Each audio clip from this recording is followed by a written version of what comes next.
Imagine a time when the Dominican Republic and Haiti were not two separate nations, but one. A time when the vibrant rhythms of merengue and the soulful beats of compa were not divided by a border, but echoed freely across the lush landscapes of a single island. This is not a tale spun from the threads of imagination, but a hidden chapter in the shared history of these Caribbean neighbors. In the early 19th century, the island of Hispaniola, home to both the Dominican Republic and Haiti, found itself under a unified rule. From 1822 to 1844, the entire island was governed by Haiti, marking a period of 22 years that is often overlooked in the annals of history. But why did this unification occur? The answer lies in Haiti's own journey towards independence. As the first independent Black republic in the world, Haiti was a beacon of hope for those shackled in the chains of colonialism. The Haitian leaders, fresh from their own victory against French colonial rule, sought to liberate the rest of the island from the clutches of European powers. They envisioned a Hispaniola free from the shadows of colonial oppression, where the people could carve their own destinies. However, the road to this dream was paved with complexities. The unification was not a peaceful merging of cultures and ideologies. Rather, it was a tumultuous time, marred by cultural clashes and political disputes. The Dominican populace, with its distinct customs and traditions, found itself grappling with the imposition of Haitian laws and practices. This period of Haitian rule, while significant in shaping the island's destiny, was a time of tension, a time of conflict. Yet this union was not a harmonious one, but rather a time fraught with tension and conflict. As we delve deep, the Dominican Republic, known then as Spanish Haiti, lived under the iron fist of Haitian rule. Imagine, if you will, a time when the Dominican Republic was a vastly different place, a time when it was known as Spanish Haiti and was under the oppressive rule of the Haitians. This period, marked by harsh conditions and sweeping cultural changes, left an indelible mark on the Dominican people and their identity. Everyday life was a struggle. The Haitian rulers imposed the French language upon the population, pushing aside the Spanish language that had been a part of their cultural fabric. Spanish schools were closed, and the use of the Spanish language was heavily repressed. Dominican children grew up learning French, a language foreign to their heritage and their home. The Haitian rulers did not just want to control the land, they wanted to control the minds and souls of the Dominicans. The cry for freedom could no longer be contained. The echoes of independence had begun to reverberate throughout the island, and at the heart of this movement was a secret society known as La Trinitaria. Led by the visionary Juan Pablo Duarte, this clandestine group was the backbone of the Dominican struggle for independence. Imagine the courage it took to form such a group in times of repression. Duarte and his fellow Trinitarios had to operate in secrecy, under the constant threat of discovery and retribution. Yet, they were undeterred. They believed in a future where their homeland would be free from foreign rule, and they were willing to risk everything to turn that dream into reality. Their struggle was not just against an external force, but also against the fear and complacency within their own people. They had to inspire their fellow Dominicans, to awaken in them the same fiery passion for freedom. And so, they used the power of words and ideas, spreading their message of liberation through coded letters and clandestine meetings. Sanchez, one of the Trinitarios. His commitment to the cause was so profound that he was willing to sacrifice his own life for it.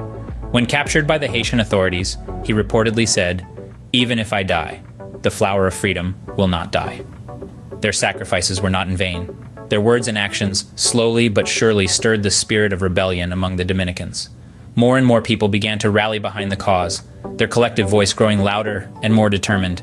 The Haitian authorities could no longer ignore the unrest, and so the stage was set.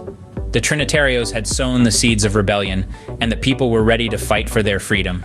The day of reckoning was fast approaching. On February 27, 1844, the Dominican Republic emerged from the ashes of oppression.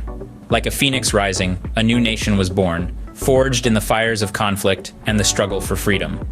The Dominican War of Independence, a tumultuous chapter in the annals of history, was the crucible in which this new nation was formed. Francisco del Rosario Sanchez and Ramon Matias Mella initiated the fight for independence.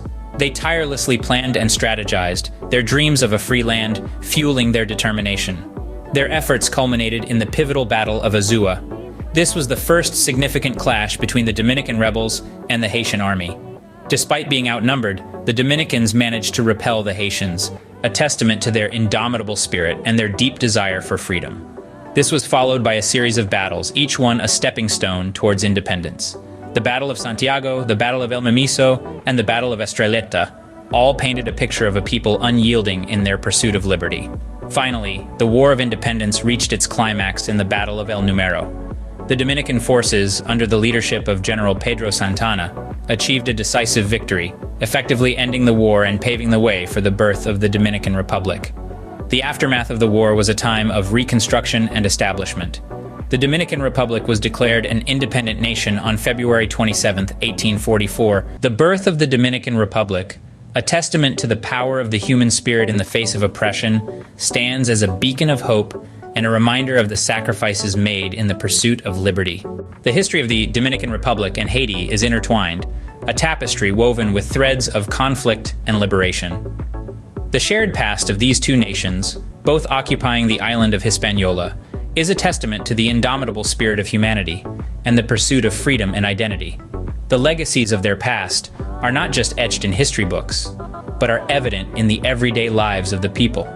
The echoes of their struggles and triumphs resonate in the bustling markets of Santo Domingo, in the vibrant Creole culture of Port-au-Prince, and in the unbroken chain of mountains that form the island's spine. Their shared history has also left deep imprints on the present-day relationship between the two countries. The past has cast long shadows, often manifesting in ongoing issues and challenges. These include disputes over migration, citizenship, and the rights of individuals who, like their ancestors, continue to traverse the porous border in search of better opportunities. Yet, it's essential to remember that the narrative of Dominican Republic and Haiti is not solely one of conflict. It's also a story of resilience, of two nations striving to carve out their destinies against the backdrop of a complex shared history. Efforts towards reconciliation and cooperation have been made and continue to be made. There are initiatives aimed at fostering cross-border trade and cultural exchange, at understanding and appreciating the shared heritage and diversity that make Hispaniola a vibrant mosaic of cultures. As we navigate the challenges of the present, it's important to remember that history is not just a mirror reflecting past events, but also a compass guiding us towards the future. It's a reminder of what was, what could have been, and what can still be. As we look back on this turbulent chapter of history, one question remains: can history teach us how to forge a better future for Hispaniola? The answer to this question lies not just in the pages of history books, but in the hearts and minds of the people who call this island home.